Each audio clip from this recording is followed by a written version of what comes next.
Oh, this is Halo 5 Tutor with another Halo 5 multiplayer gameplay commentary.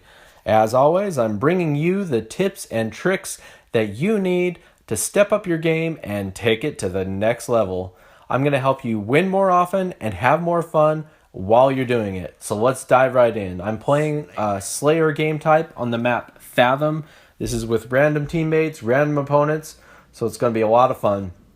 I was just starting to get comfortable with this map and kind of with the feel of the game in general. As I came into this particular game, I don't know, I just had a good feeling about it. I was feeling loose, and it turned out to be a pretty good game. I start off things with the first strike medal. You're going to see that in just a second. I just noticed the opponents tended to come straight across to this side of the map. I felt like I was going to have an opportunity to get a kill there, and worked out well. By the end of the game, I think I've got 18 kills and something like 7 deaths, so well over a 2 on my kill-death ratio, so I was happy about that. Anytime I can get above a 2, I'm happy. I wanted to start this video off with a poll question before I get into all my tips and tricks and ideas. I wanted to hear what your thoughts and feelings are about Halo 5 specifically. Certainly if you've played it, even if you haven't, you've watched the videos, what do you think? What do you like about the game if you have played it? What are you looking forward to if you haven't played it yet? What are the tips and ideas that you've come up with so far that are working well for you? What are your favorite game types? I would love to hear these things. And not only me, but there's a lot of people that come to my channel looking for a Halo community, right? They come here, they want to watch the videos, they want to learn about Halo, they want to have fun. And so many of you have these really brilliant ideas. I learned so much from each and every one of you. And just because you don't have a big popular YouTube channel doesn't mean you don't have fantastic things to say.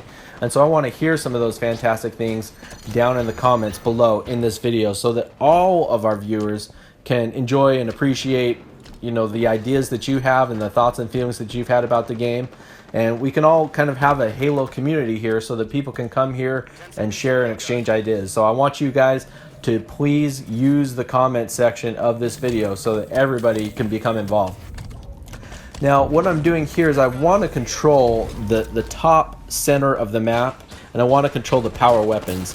In this particular game, there's really only one power weapon, which is the railgun, and it spawns right up there at the top.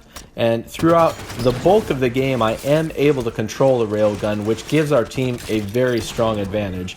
I'm not especially good with it, but I do manage to get 5 or 6 kills with that weapon, which is helpful. It has excellent range, it's a one-shot kill, it's very powerful. Just takes a little bit of time to charge up. So you want to kind of anticipate where your opponents are going to be and try to line that shot up at the right time. Takes a little bit of practice, but not too hard. Now, it can be difficult to anticipate the movement of your opponents because I've noticed in Halo 5 that the radar has shrunk dramatically. Much smaller than in previous games. The distance between being off the radar and being close enough to beat your opponent down is about a half a second.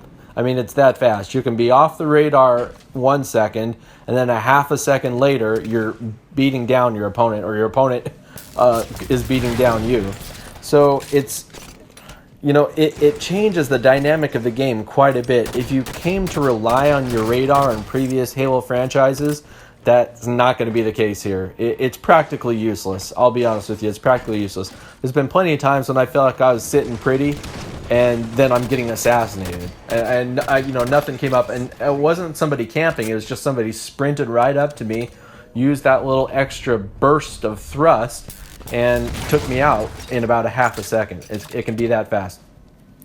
So there's a couple tips I want to give you with that in mind. With the radar diameter, with the radius being shrunk down, there's a few things that you can do. Number one, you want to continue to be aware of your surroundings. You can't rely on the radar, so you need to continue to look around, especially if you're staying in one place like I am right here. I'm trying to control the top of the map because I have an excellent vantage point here, lots of good escape routes, the power weapon spawns up there. So I wanted to control that area as much as I could. Because I was doing that, I wanted to continue to look around check your six, as they say, which means look behind you, continue to spin around, continue to look at all angles if you're staying in one place. Now, the other approach you can take is if you continue to move around, it can be more difficult for somebody to come up behind you if you continue to move around, especially if you're sticking with your teammates. That's why teamwork in this game is more important than ever. Because if you're all out there on your own, somebody can come up behind you, even with the radar, and they can take you down before you even know what hit you. But if you're in a crowd with your teammates, that's practically impossible to do. It's very, very difficult to get ambushed when you're together with your team. So that's something that I was doing throughout this game, is although I was trying to control the top, I was keeping an eye on my teammates' tags throughout the entire game. And anytime I saw a tag color change, I was always looking over in that direction to see if I could lay a couple extra shots in, support my teammates, get some team shots. Here you can see I continue to swivel around. I keep checking every different angle, make sure nobody's coming up behind me. And the other thing that is great about being up high is that, see, you can escape quite easily. Like I was there. I got a couple shots on me. I'm able to fall back very, very easily.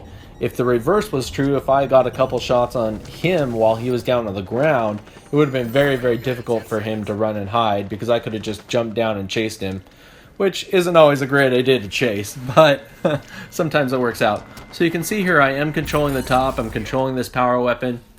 And like I said, I was able to get about 18 kills and 7 deaths, so a pretty nice ratio. And you ought to really have a number in your head that long term, this is the kill-death ratio that you want to have, which, it should at least be above 1.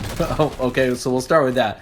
If your kill-death spread isn't above 1, that should be our goal, right? Which means you get as many kills as you do deaths.